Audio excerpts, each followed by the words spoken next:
que tudo, a paz de Cristo é especial. A graça e a paz, eu sou o pastor Luiz Gustavo, o pastor da Igreja Presbiteriana Central de Nova Friburgo. Estou aqui mais uma vez para compartilhar a palavra de Deus com você, refletirmos nela e sermos abençoados juntos pela palavra de Deus. Dando sequência na nossa série desse ano, que é a beleza oculta dos Salmos, né? A beleza que não está tão clara para mim e para você aqui, e eu quero tentar compartilhar um pouquinho. E o salmo da nossa meditação hoje é o salmo de número 9. Então abra sua Bíblia aí no salmo 9. Eu quero ler, não vou ler o salmo todo, né? Vou ler até o verso 10, né? Só a primeira parte do salmo, e eu quero explicar algumas coisinhas que estão relacionadas a esse salmo e espero que seja uma bênção para você. Então eu quero te convidar para fazer essa leitura, né, do Salmo 9, do verso 1 até o verso 10, comigo nesse momento. Estamos preparados? Estamos juntos? Então vamos lá. Louvar-te-ei, Senhor, de todo o meu coração.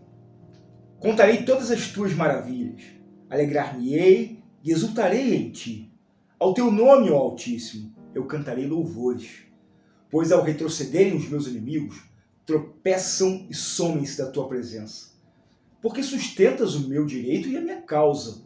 No trono te assentas e julgas retamente. Repreende as nações, destrói o ímpio e para todo sempre lhes apaga o nome. Quanto aos inimigos, estão consumados. Suas ruínas são perpétuas. Arrastaste as suas cidades, até a sua memória pereceu.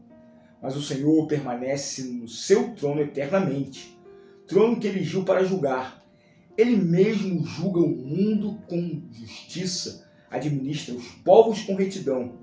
O Senhor é também alto refúgio para o oprimido, refúgio nas horas de tribulação. Em ti, pois, confiam os que conhecem o teu nome, porque tu, Senhor, não desampara os que te buscam. Amém? Então, queridos, essa é a leitura do Salmo 9 e eu quero compartilhar algumas coisas com vocês. Perceba aqui que o Salmo ele tem o título de Ações de Graça, mas ele vai passar por um tema que está sendo abordado desde o Salmo 5. Nós meditamos no último programa no Salmo 4, mas perceba que o Salmo 5, o Salmo 6, o Salmo 7 e até o Salmo 8, eles vão tratar de uma questão que está angustiando o coração do salmista.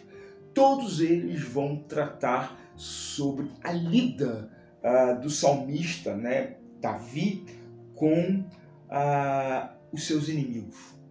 É uma questão de guerra. Davi vive um tempo de guerra, Davi vive um contexto bélico, onde muitas batalhas estão sendo travadas ao longo da sua vida.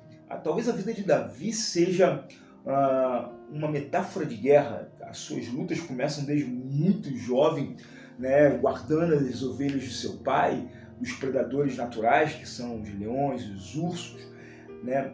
Mas Davi também inicia o seu ministério público tendo que enfrentar um gigante chamado Golias, e guerras não são o que lhe faltam ao longo de sua vida e ao longo de seu ministério, né? Ao longo de seu reinado. O seu reinado é marcado por muitas lutas, diferente do seu filho Salomão, que não trava luta nenhuma, porque o reino já está expandido, porque o reino já está consolidado pelas guerras que o seu pai travou. Ou seja, muito da paz que nós vamos viver na nossa vida vai ser conquistado através de algumas batalhas. Não tem paz se não tiver guerra, não tem vitória se não tiver guerra. Essa é uma metáfora que nós vamos trazer para a nossa vida através dos Salmos. No Salmo 5 ele vai ter que lutar contra os ímpios e pede a Deus proteção contra os ímpios, né? No Salmo 6, Davi tendo que lidar com os ímpios e com seus inimigos, pede misericórdia a Deus, né? Mais uma vez no Salmo 7, Davi vai pedir para que Deus o defenda contra os seus inimigos. Uma questão muito comum na nossa vida, que nós lidamos com alguns inimigos que são muito mais fortes, e se não for Deus na nossa causa, nós estamos liquidados. né? E Davi vai ver a glória de Deus sendo manifesta na sua vida, né, diante da luta contra os seus inimigos no Salmo 8. Então tá aí uma linha de salmo para você meditar, do Salmo 5 até o Salmo 8, onde Davi vai pedir proteção contra os inimigos. Nós sabemos que hoje os maiores inimigos que nós temos na nossa vida não são os da carne e do sangue, mas são os do espírito. E os maiores inimigos da nossa vida estão aqui, dentro da nossa mente, fazendo com que a nossa vida se torne muito mais difícil. A nossa própria construção emocional é um grande inimigo nosso, né? Mais para frente nós vamos ver como isso acontece. Mas o Salmo 9 começa com Davi, que foi considerado um homem segundo o coração de Deus, louvando o Senhor. E não louvando culticamente, não louvando liturgicamente, mas louvando de todo o seu coração. E ele começa assim o salmo: louvar-te-ei, Senhor, de todo o meu coração. No último culto eu ministrei uma palavra sobre louvar com a alma, cantar com a alma. Isaías vai denunciar um povo que adora ao Senhor com os lábios, com a boca, mas o coração está longe. Parece que essa é uma realidade dos nossos dias. E nós precisamos ter o cuidado de não sermos adoradores frívolos ou adoradores modais, adoradores que entram em um êxtase emocional, religioso, cultural, modinha, mas não tem nada a ver com Deus, né? E Davi ainda diz que alegrar-me-ei e exultarei em ti. E aí fica um grande desafio para essa geração que se alegra com circunstâncias, que se alegram com vitórias, que se alegram com relacionamentos. Muitas pessoas vão buscar a igreja, vão buscar Deus para encontrar outras coisas. É interessante que as pessoas não buscam Deus para encontrar Deus. Muitas pessoas buscam Deus para encontrar sucesso, para encontrar prosperidade, para encontrar namorado, namorada, favores, lugares, posições, empregos, portas abertas.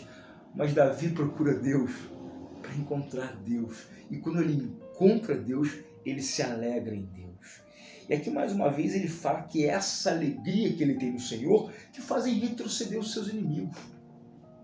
Sabe, os maiores inimigos que nós temos na nossa vida estão dentro da nossa mente. Não estão fora da nossa vida, mas estão dentro da nossa vida.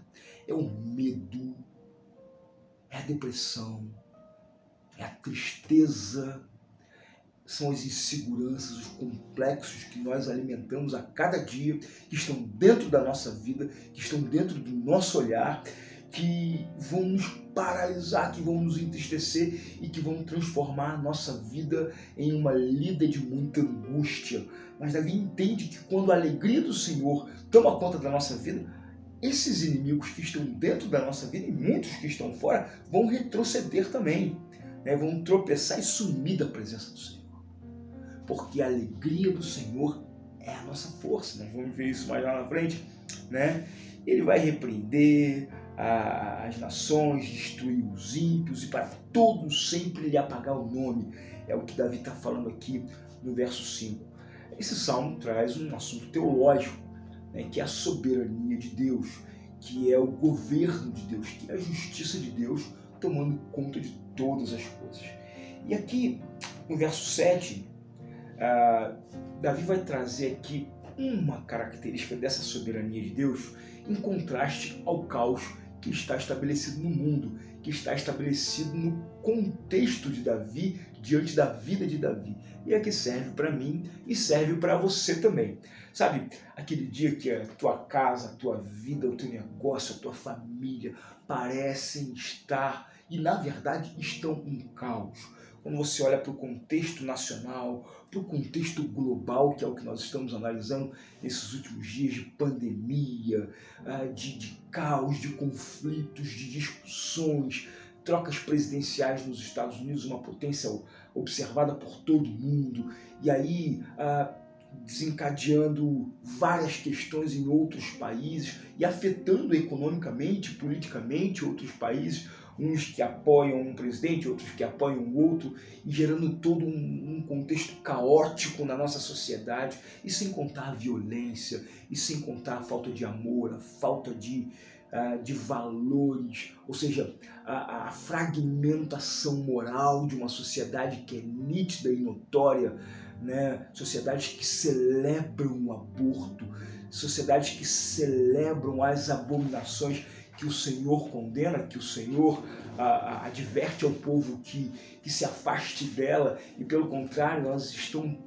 encontrando lugar de norma, lugar de direito, na justiça do nosso país e de todo o mundo, né? E o Senhor parece que está sendo marginalizado, colocado à margem, colocado à distância de toda essa realidade. É uma percepção que se tem, que Deus está sendo abandonado, que Deus está sendo esquecido e está sendo colocado em uma gaveta.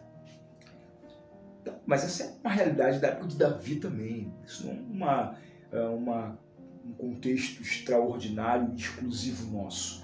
Isso acontecia na época de Davi, acontecia antes de Davi, no período dos juízes, no período de Sansão, né, no período de Gideão. Isso aconteceu durante o Êxodo, né, em que Moisés via uma grande apostasia diante do povo de Deus. Isso aconteceu nos tempos de Abraão, isso aconteceu de maneira clara e evidente nos tempos de Noé, isso aconteceu nos tempos de Adão. Mas o que acontece aqui é que Davi tem uma percepção espiritual. Ele tem uma percepção que Isaías teve também, e foi revelada a visão no capítulo 6 de Isaías. Mas o Senhor permanece no seu trono eternamente. Parece que tudo está fora do controle. Parece que Deus está muito distante de todas as coisas, mas não. Ele está sentado no seu trono. Deus governa todas as coisas. Trono que não foi criado por religião. Trono que não foi criado por mão de homem. Trono que não foi elaborado pela mente humana. Mas o verso 8 diz que esse trono, pelo qual Deus julga com a sua justiça, ele construiu para ele mesmo administrar os povos, não com a justiça dos povos, mas com a justiça dele. Querido, ele há de julgar, ele há de colocar justiça sobre o nosso povo. Ele nos deu a liberdade, não livre-arbítrio, porque nós não temos livre-arbítrio. Isso é uma mentira. Nós temos uma liberdade de agência. Ter livre-arbítrio, deixa eu te explicar uma coisa, significa que você tem controle, que você tem autoridade para determinar o fim da sua escolha.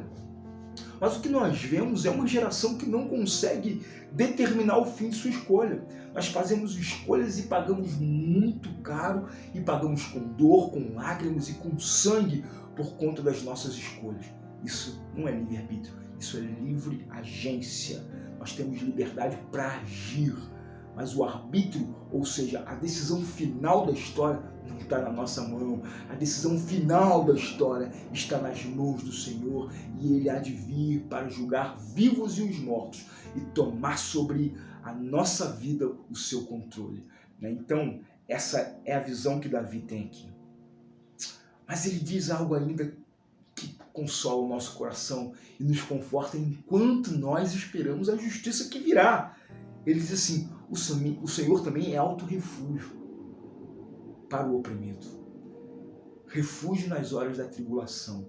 Uma alusão que está muito clara na mente dos salmistas todos. Nós vamos ver isso de uma maneira tão bela lá no Salmo 46, o salmo que certamente nós vamos contemplar aqui nessa série, né? O Senhor é alto refúgio. O que é um alto refúgio? O alto refúgio é um lugar de segurança que não pode ser atacado, que não pode ser tomado, que não pode ser derribado pelo inimigo e tomado pelo inimigo. E o oprimido aqui no caso, que espera a justiça do Senhor, que sou eu, que é você, que vivemos nesse tempo caótico, nesse tempo de grande tribulação, nós podemos encontrar esse lugar na presença dele. Ele nos refugia na hora da minha e da sua, da nossa tribulação. Mas o verso 10, ele me fala uma coisa muito interessante que nós precisamos considerar, e é a grande beleza oculta desse salmo. Ele diz assim: em ti confiam os que conhecem o teu nome. Tem muita gente aí, gente, querendo confiar em Deus sem conhecer o nome de Deus. Tem muita gente querendo receber as bênçãos do Senhor sem conhecer o Senhor das bênçãos. Confia no Senhor os que te conhecem, os que conhecem o nome do Senhor. Então, querido, se você é alguém que conhece superficialmente o Senhor, se você é alguém que conhece de longe o Senhor, passe a conhecer Ele de perto. Passe a andar pertinho dEle. Passe a andar bem junto dEle, que Ele te dará a senha, que Ele te dará o caminho para que você encontre o alto refúgio no dia da tua tribulação. Esse caminho não é outro senão pela intercessão de Cristo, que é o caminho, que é a verdade e a vida. E tem muitas pessoas que querem conhecer Cristo só de ouvir falar. Assim como Jó teve uma experiência com Deus, achou que andava com Deus, que era amigo de Deus, que era próximo de Deus, mas depois de passar por todas as suas experiências, ele chega a uma conclusão: Senhor, eu te conhecia só de ouvir falar, mas agora os meus olhos te veem e eu me arrependo, eu me abomino na cinza e no pó. Talvez seja isso que muitos de nós precisamos dizer para Deus hoje: Senhor, eu te conheci só de ouvir falar, mas agora eu confio no Senhor, porque eu te conheço. E então eu encontro o caminho do alto refúgio no dia da minha tribulação. E então eu encontro um lugar de descanso para minha vida e para minha alma. E os meus inimigos, que atormentam, que tribulam a minha alma e o meu coração, não mais me tocarão. Ou então não mais me molestarão de maneira que eu não consiga continuar a minha caminhada. Querido, esse é o desejo do meu coração para você.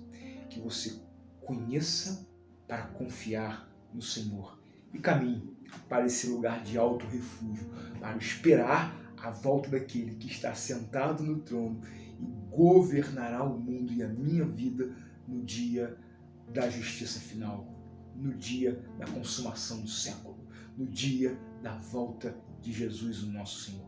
Que Deus te abençoe, tenha uma semana excelente e amanhã, bem pertinho, nós estaremos de volta com o programa Graça e Paz. Deus te abençoe.